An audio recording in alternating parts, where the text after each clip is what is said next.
When we set up an activity like this, we can often feel like we as the adults have to pack it up.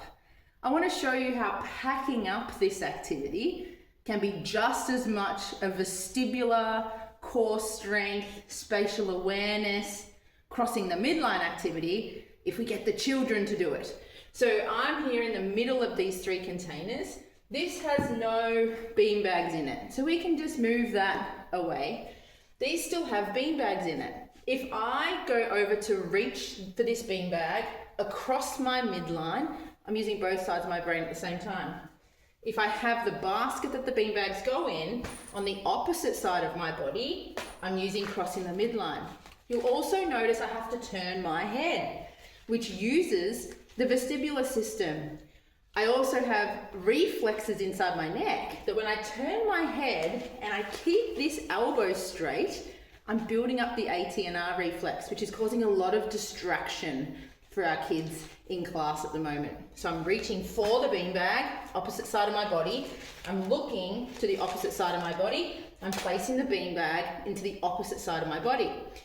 We then encourage children to do the opposite on this side. So this container is on my opposite side of my body. I'm going to reach across my midline using both sides of my brain at the same time right now.